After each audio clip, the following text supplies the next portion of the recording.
नमस्कार साथियों, मैं महेंद्र सिंह आप सभी का स्वागत करता हूं आपके अपने यूट्यूब चैनल ब्राइट फ्यूचर पर। साथियों, आज हम पढ़ेंगे संज्ञा। देखिएगा, संज्ञा, सर्वनाम और इन सब से जो है हमारी हिंदी में काफ़ी प्रश्न पूछे जाते हैं। तो आइए शुरू करते हैं संज्ञा। देखिएगा, संज्ञा क्या है? संज्ञा जो हमारे चारों ओर जो भी वस्तुएं प्रेजेंट हैं, जो भी चीज़ें प्रेजेंट हैं, उन्हें हम संज्ञा कहते हैं। चलिए शुरू करते हैं इसकी परिभाषा। किसी व्यक्ति, प्राणी, वस्तु, स्थान, जाति या भाव, दशा आदि के नाम को संज्ञा कहते हैं। अब संज्ञा कितने प्रकार की होती है? संज्ञा होती है 5 प्रकार की। नंबर 1 व्यक्तिवाचक संज्ञा, दूसरा जातिवाचक संज्ञा, तीसरा भाववाचक संज्ञा, चौथा समूहवाचक संज्ञा और पांचवा आपका द्रव्यवाचक संज्ञा। आइए बिना देरी करे फटाफट हम आगे चलते हैं। सबसे पहले आती है व्यक्तिवाचक संज्ञा। व्यक्तिवाचक संज्ञा क्या होती है?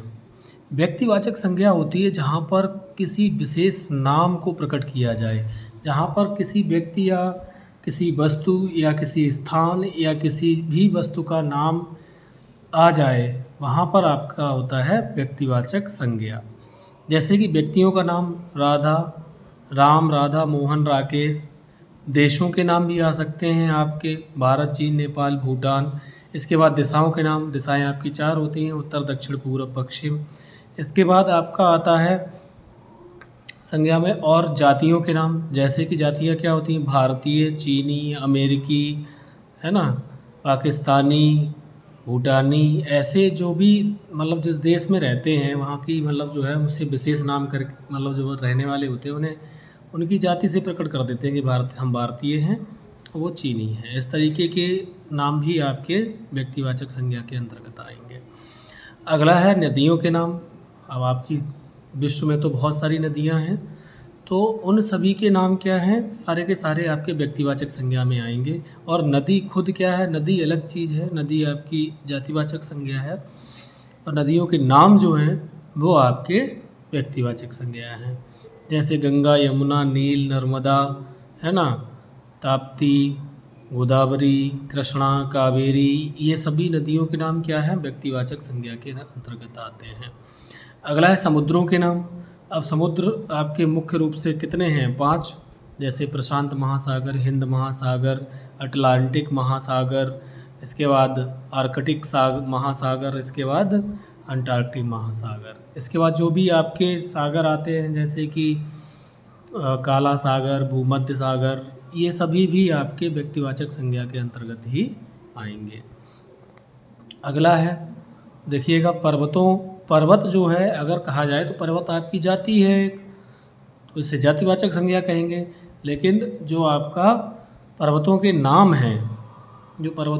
हैं, जैसे हिमालय, एंडीज, अरावली, काराकोरम, है ना, ये पर्वतों के जो भी नाम हैं वो सारे के सारे नाम आपके क्या आ जाएंगे? व्यक्तिवाचक संज्ञा में आएंगे। अगला है नगरों और चौकों के नाम। जैसे आगरा, दिल्ली, कानपुर, है ना, लखनऊ। इस तरीके से ये नगरों के नाम, चौक जैसे चांदनी चौक है, तो इनके नाम जो हैं वो भी आपके व्यक्तिवाचक संज्ञा के अंतर्गत आएंगे। अगला है पुस्तकों के नाम। पुस्तकें बहुत सारी हैं, बहुत सारे राइटर्स ने लिखी हुई हैं, तो वो सारी की सारी पुस्तकें, रामायण, महाभारत, गबन, गोदान, कर्म भूमि, ये बहुत सारी पुस्तकें हैं। ये सारी की सारी पुस्तकें आपकी किसके अंतर्गत आएंगी? व्यक्तिवाचक संज्ञा के अंतर्गत। तो कहने का अर्थ है जहाँ कहीं भी किसी भी वस्तु को उसके नाम से प्रकट कर दिया जाए, उसका नाम जहाँ पर आ जाए, वहाँ पर आप क्या करेंगे? व्यक्तिवाचक संज्ञा लगाएंगे। देखिएगा, संज्ञा का अगला भेद है जातिवाचक संज्ञा। अब जाति क्या होता है? जैसे कि कोई एक हमने नाम ले दिया तो उस जाति के समस्त जीव उसमें आ जाएं। ठीक है, जैसे लड़का हमने ले दिया तो लड़के सारे के सारे विश्व के जितने लड़के हैं उसके अंतर्गत आ गए। जैसे हमने हाथी नाम ले दिया तो विश्व में जितने भी हाथी हैं वो उसके अंतर्गत आ गए। ठीक है, तो ऐसी जो है ऐसा वर्ड या जिस शब्द से एक ही प्रकार के व्यक्तियों अथवा वस्तुओं का बोध होता है वो आपकी जातिवाचक संज्ञा है।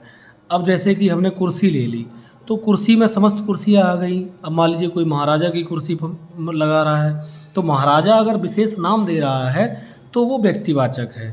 ठीक, उसे विशेष नाम से पुकार रहा है तो वो मतलब जो है व्यक्तिवाचक है। लेकिन जो अगर कॉमन नेम है तो क्या हो जाएगा, आपका जातिवाचक संज्ञा हो जाएगी। एक कॉमन नाम सभी के लिए, जैसे लड़का लड़की, है ना, मास्टर डॉक्टर, पेन कलम, पेन जैसे कि हम रिनॉल्ड्स का चलाते हैं, कोई किसी और कंपनी का चलाता है, विभिन्न कंपनियां हैं, तो उस कंपनी का अगर नाम ले दें तो आपकी व्यक्तिवाचक में पहुंच जाएगा, और पेन कह दें तो आपकी जातिवाचक में आ जाएगा।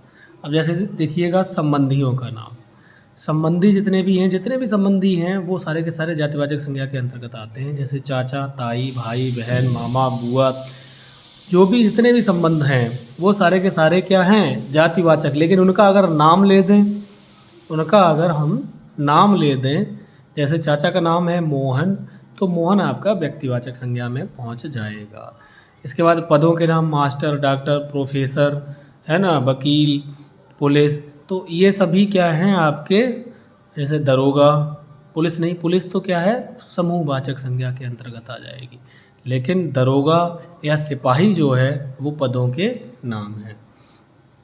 अगला है व्यवसायों के नाम। अब व्यवसाय में क्या आ जाएंगे, जैसे कोई सुनार का काम करता है, कोई दुकानदार है ना, कोई थोक व्यापारी है, किसान है, माली है, लेखक है, डाकिया है, कुली है, तो ये सब व्यवसाय हैं। ठीक है, व्यवसायों के नाम भी आपके जातिवाचक संज्ञा के अंतर्गत आते हैं। अगला है वस्तुओं के नाम। अब वस्तुओं के नाम क्या होते हैं, देखिएगा, पंखा, टीवी, कूलर, पेन, मेज, किताब, कुर्सी, जितनी भी वस्तुएं हैं वो सारी की सारी आपकी जातिवाचक संज्ञा के अंतर्गत आती हैं। अब पंखा आपने ले लिया किसका, पंखा आपने ले लिया किसी कंपनी का, विशेष टैग उस पर लगा हुआ है, ठीक है, तब वो क्या हो जाएगा, व्यक्तिवाचक संज्ञा। जैसे टीवी है, एलजी की ले ली तो एलजी क्या है, व्यक्तिवाचक हो जाएगा। पैनासोनिक क्या है, व्यक्तिवाचक हो जाएगा। लेकिन टीवी जो है सभी प्रकार की टीवियों को क्या करता है, इंडिकेट करता है। अगला है पशु पक्षियों के नाम। जितने भी पशु पक्षी हैं उनके नाम जो हैं वो सारे के सारे जातिवाचक संज्ञा के अंतर्गत आते हैं। जैसे तोता, कौआ, कबूतर, हाथी, शेर, चीता, गाय, भैंस, कुत्ता, बिल्ली, जो भी आपको जानवर दिख रहे हैं हमारे मतलब से पृथ्वी पर, वो सारे के सारे क्या आ जाएंगे, जातिवाचक संज्ञा में आ जाएंगे। लेकिन अगर जानवर का हम विशेष नाम रख दें, जैसे कुत्ते का मोंटी रख दिया, तो मोंटी क्या है, वो आपका व्यक्तिवाचक संज्ञा होगी। ठीक है। अब जैसे प्राकृतिक घटनाएं हैं, जितनी भी प्राकृतिक घटनाएं क्या हैं, आंधी, तूफान, चक्रवात, भूकंप, है ना, वर्षा, ये सभी क्या हैं, सारी की सारी आपकी जातिवाचक संज्ञा के अंतर्गत आती हैं। अगली संज्ञा की बात करते हैं। अगली संज्ञा है हमारी भाववाचक संज्ञा। अब भाववाचक संज्ञा क्या होती है, भाववाचक संज्ञा में किसी भी वस्तु या व्यक्ति के गुणधर्म का और दशा का पता चलता है। कुछ उदाहरण देख लेते हैं, इससे हमें क्लियर हो जाएगा। यानी कि भाव प्रकट हो, फीलिंग आए, फीलिंग, तो जहाँ पर फीलिंग्स आती हैं वहाँ पर क्या होता है, भाववाचक संज्ञाएं होती हैं। जैसे हाँ, विशेष पहचान क्या है, इनके शब्दों में शब्दों के अंत में जैसे पन, हट, ता, ई, त्वा, ये आदि शब्द आते हैं, इसकी ये विशेष पहचान है। देखिएगा, जैसे लंबाई, बुढ़ापा, नम्रता, ईमानदारी, वीरता, मिठास, बचपन, अपनापन, ममत्व, निजत्व, पढ़ाई, लिखाई, सुंदरता, कोमलता। तो कहने का अर्थ वही है कि भैया मिठाई जो है, मिठाई क्या है आपकी, देखिएगा, मिठाई जातिवाचक संज्ञा है। लेकिन मिठास, मिठाई में क्या होती है, मिठास, तो मिठास क्या है आपकी, भाववाचक संज्ञा है। तो ये आपको ध्यान रखना है। तो भाव का जहाँ पर मतलब फीलिंग उत्पन्न हो, जैसे लंबाई, लंबाई बढ़ गई, हमने लंबाई क्या की, कहीं बुढ़ापा आ गया, है ना, नम्रता या ईमानदारी या वीरता, ऐसी चीज़ें जिन्हें फील किया जा सके, ठीक है, वो होती हैं आपकी भाववाचक संज्ञा। अब देखते हैं अगली संज्ञा। संज्ञा का अगला भेद है समूहवाचक संज्ञा।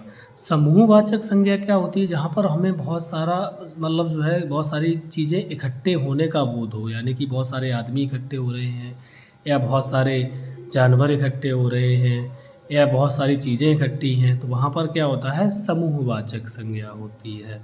जैसे कि सेना, भीड़, जनता, झुंड, सभा, गिरोह, दल, गुच्छा, मंडल, छत्ता, कुंज, संसद, जैसे कि लोकसभा, राज्यसभा आदि। अब बात करते हैं अंतिम द्रव्यवाचक संज्ञा, जहाँ माप तौल का बोध हो। माप तौल का बोध कहाँ होता है, जैसे कि कोई वस्तु ले लो, जैसे पेट्रोल, डीजल, तेल, ये सब क्या लीटर में नापे जाते हैं। सोना, चांदी, है ना, ये सभी आपके तोला में नापे जाते हैं। गेहूँ, चावल, लोहा, पीतल आदि ये सभी किस में नापे जाते हैं, आपके किलोग्राम में नापे जाते हैं। तो ऐसी चीज़ें या ऐसी वस्तुओं का बोध होता है जहाँ पर क्या होता है कि हम उसको माप या तौल सकें, वो द्रव्यवाचक संज्ञा होती है। तो साथियों, आज हमने संज्ञा का चैप्टर पढ़ा। अगर वीडियो पसंद आया है तो वीडियो को लाइक करें, कमेंट करें, और अपने जो भी आप वीडियो बनवाना चाहते हैं तो रिकमेंड करें, मैं उस पर वीडियो आपका बना दूंगा। तो कृपया ज़्यादा से ज़्यादा लोगों को शेयर करें, ताकि इसका लाभ अन्य जो भी तैयारी कर रहे छात्र हैं उनको मिल सके। धन्यवाद।